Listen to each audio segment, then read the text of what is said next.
മലയാള സിനിമയുടെ സുവർണ്ണ കാലഘട്ടം തിരിച്ചു വരികയാണ്.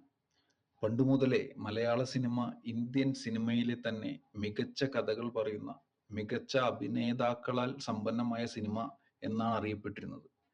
എന്നാൽ ഇടക്കാലത്ത് മലയാള സിനിമ തമിഴ് സിനിമകളുടെയും തെലുങ്ക് സിനിമകളെയും ഒക്കെ അനുകരിക്കാൻ ശ്രമിക്കുകയും നമ്മുടെ സൂപ്പർ താരങ്ങളെയൊക്കെ സൂപ്പർ മാസ് താരങ്ങളാക്കാൻ ശ്രമിക്കുകയും കഥകളുടെ നിലവാരം തീരെ ഇല്ലാതായി പോവുകയും ചെയ്തിരുന്നു. എന്നാൽ ഇപ്പോൾ മലയാള സിനിമയെ ഇന്ത്യൻ സിനിമ വീണ്ടും നോക്കിക്കൊണ്ടിരിക്കുകയാണ്.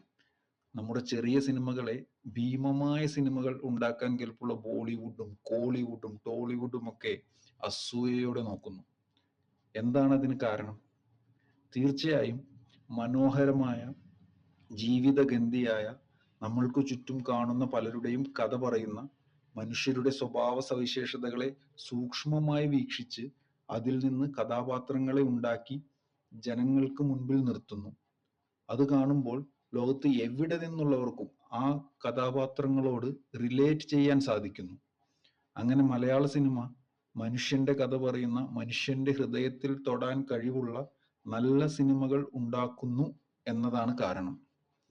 ഈ സിനിമകളിൽ മിക്കതിലും ഒരു സൂപ്പർ താരവും ഇല്ലെങ്കിലും ലോകത്തിന്റെ എല്ലാ ഭാഗങ്ങളിൽ നിന്നും ആളുകൾ ഈ സിനിമകൾ കാണാൻ താല്പര്യം പ്രകടിപ്പിക്കുന്നു. അത് അവതരിപ്പിക്കുന്ന രീതികൾ കണ്ട് ആശ്ചര്യപ്പെടുന്നു. നിങ്ങൾക്കറിയാമോ, OTT പ്ലാറ്റ്ഫോമുകളായ നെറ്റ്ഫ്ലിക്സ്, ആമസോൺ പ്രൈം എന്നുള്ളവയിലൊക്കെ ലോകത്തിന്റെ വിവിധ ഭാഗങ്ങളിൽ നിന്നുള്ള വിദേശീയരും മലയാള സിനിമകൾ ഇപ്പോൾ കൂടുതലായി സെർച്ച് ചെയ്ത് കാണുന്നുണ്ടെന്ന്.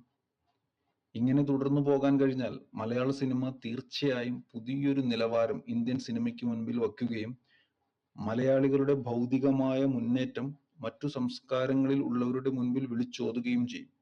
അതുകൊണ്ട് തന്നെ എല്ലാ മലയാളികൾക്കും അതൊരു അഭിമാനിക്കാവുന്ന കാര്യമായി മാറും. ഇന്ത്യയിലെ തന്നെ ഏറ്റവും മികച്ച എഴുത്തുകാരും ടെക്നീഷ്യൻസും ഉള്ള നമ്മുടെ കൊച്ചു കേരളത്തിൽ നിന്ന് തന്നെ ഏറ്റവും നല്ല സിനിമകളും ഉണ്ടാവട്ടെ. അവ ലോക പ്രശസ്തികളും കൊണ്ടുവരട്ടെ. ഇവിടെ ഞങ്ങൾ ആശിക്കുന്നത് ഈ കൊച്ചു സിനിമകളൊക്കെ സമൂഹത്തിന് നന്മയുടെ സന്ദേശം നൽകുകയും കൂടി ചെയ്യട്ടെ എന്നാണ്.